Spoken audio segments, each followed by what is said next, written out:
With the 2025 Formula One season rapidly approaching, every team wants to have the most competitive car possible.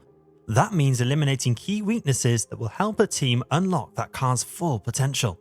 So here is the number one priority each of the 10 teams must focus on in 2025. Let's start with our reigning World Constructors Champions, McLaren. McLaren made impressive progress with the MCL38, developing a car that was initially fourth fastest into a machinery which became unimposing.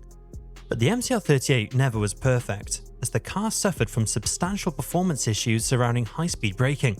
The high-speed braking was an issue which originated from the team's Miami upgrade package, which was introduced to cure the team's long-term issues surrounding slow-speed cornering.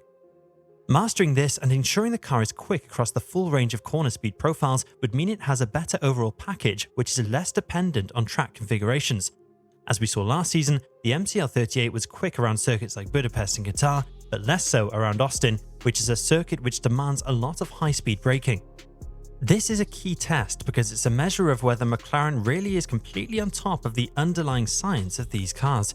If it can do this, then there is no reason to expect McLaren with a perfect car under the current regulation cycle. Looking next at Ferrari, the Italian team's fundamental limitation recently has been around how the car uses its tyres. The SF24 has been really kind on its tyres, reflecting on the better than usual race pace of the Ferrari car.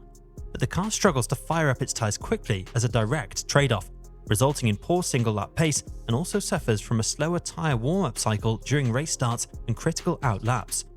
Close sources to Ferrari have revealed of the team making substantial changes to the car's front and rear suspension layout, which will play a crucial role in how the 2025 Ferrari fires up its tyres without compromising degradation during race stints.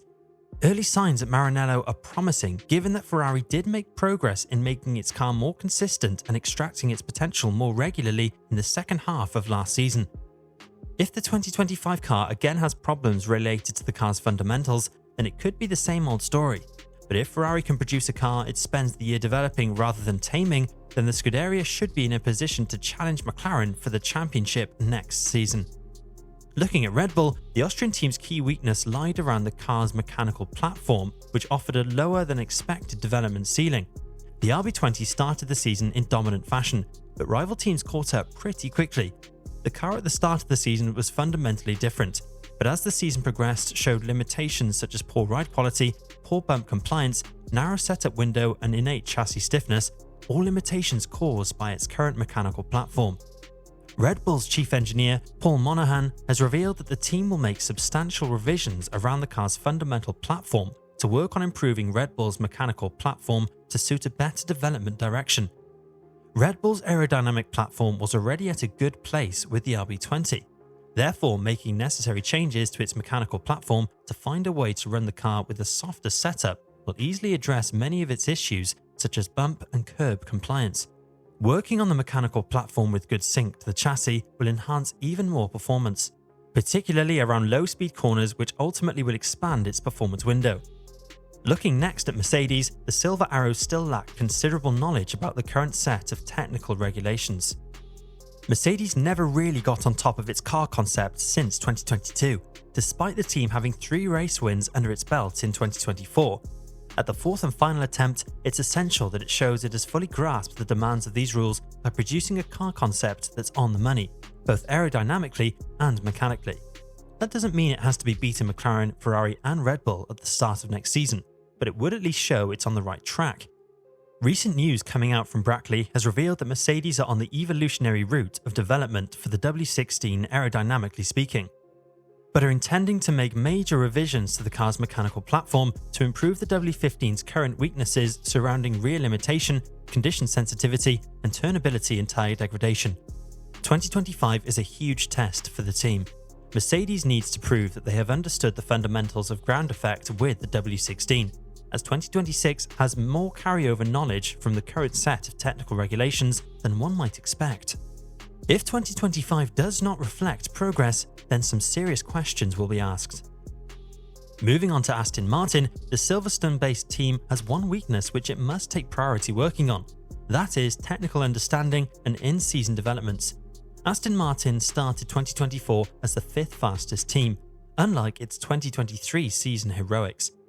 Aston Martin's winter and in-season development simply didn't produce the performance gains anticipated, despite introducing the most amount of performance upgrades throughout the 2024 season.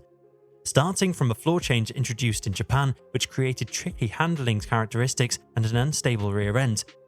That made life difficult to both Lance Stroll and Fernando Alonso. It wasn't until late in the season that Aston Martin accepted it needed to go back to basics, reverting specifications all the way back to Bahrain with a setup which offered some sort of performance in the hands of Alonso and Stroll. But the big question now is whether Aston Martin really understands where it wrong-footed in 2024 and how to extract more performance from its car while phasing in upgrades in 2025. Taking a look next at Alpine, the French team's key weakness it needs to cure for 2025 is the car's aerodynamic base. Their 2024 campaign was a season of two halves for Alpine. One half was chaos and underperformance, the other half offered hope for the future. The double podium at the Brazil Grand Prix shows the team's potential, but without sustained improvement, that potential risks becoming an outlier in an otherwise challenging chapter of their history. This team has not been at the cutting edge of F1 aerodynamically for a very long time, so if it's to have any chance of fulfilling its potential as a works team fighting for championships, designing a stable aerodynamic principle from the get-go will be key. Moving on to Haas, this team's key weakness exposed in the 2024 season, similar to Aston Martin, is in-season development, but in a different perspective. Haas has really improved its VF24 with in-season upgrades, but those upgrades did not arrive in a timely fashion to keep itself in the competition during key stages of the 2024 season. The car, when compared to its midfield rivals, has performed well, but still lacks overall pace to move itself to the front of the field.